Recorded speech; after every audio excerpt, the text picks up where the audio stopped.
Mga anghel nga nanaog sa yuta, gikan sa langit. Sa una pa sa panahon ni Noe, ang kalibutan puno sa katawhan nga nagapuyo pa sa katarungan ug kalamdagan. Apan sa langit, adunay grupo sa mga anghel nga giingon nga mga anak sa Dios. Sila mao ang mga watchers o mga bantay nga gipadala aron magbantay sa katawhan o magtudlo sa hustisya. Ang ilang pangulo mao si Simjaza, usa ka gamhanang anghel nga adunay gahom ug kaalam. Apan samtang sila nagpuyo sa yuta, nakita nila ang mga anak nga babayi sa tao nga matahom ug mahigugmaon ug nabuhi sa ilang mga kasing-kasing ang tinguha nga dili angay para sa mga langit noong binuhat.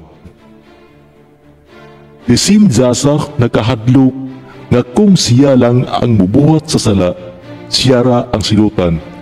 Mao nga iyang gipatawag ang tanan niyang kauban sa kapin sa 200 ka mga anghel ug nagbuhat sila og panumpa sa bundok Hermon nga silang tanan magkahiusa sa pagbuhat sa maong binuhatan.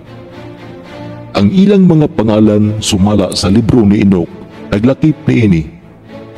Si Simjaza ay ilang pangulo, si Azazel, ang maalamon sa armas o gahom sa bakal, si Armaros, si Kukabil, si Sariel, si Barakil, Pinimoy ug uban pa.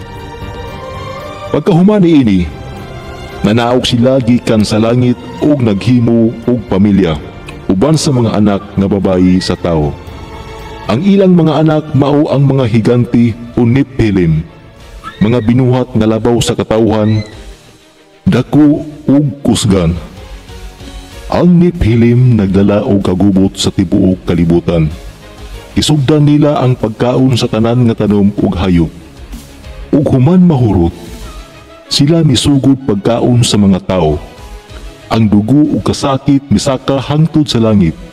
Ug ang mga banal nga anghel sama nila ni Michael, Gabriel ug Rafael mihangyo sa Ginoo nga silutan ang mga nakasala.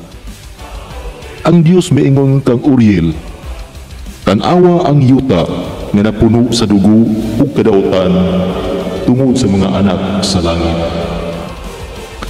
O gitugon sa Dios kang Michael, si Loti, si Simjaza ug ang mga kasabuat, igapos sila sa kadina.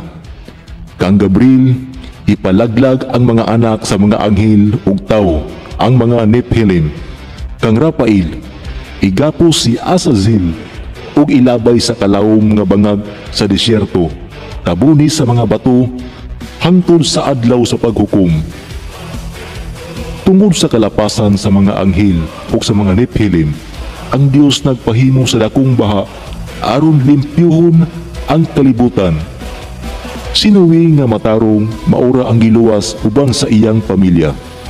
Ang mga anghel nga nakasala gipanggapos sa kadiliman hangtod sa adlaw sa paghukom ug ang ilang mga anak nga Nephilim sa dihang namatay.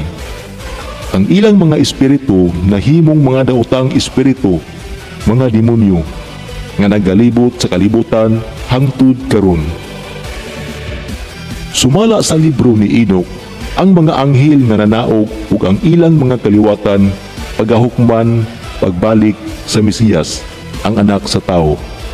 Sa katapusan sa panahon, ang ilang mga sala magpabilin nga pahimangno sa mga tao nga nagkalimot sa balaod sa Dios. Ang istorya sa mga anghel nga nanaog sa yuta nagpahinumdum nato na bisan ang mga binuhat sa langit mahimong malimbungan sa kaanyag ug kalibutanong tinguha. Apan ang Dios magpabilin nga matarong ug ang iyang paghukom dili malikayan.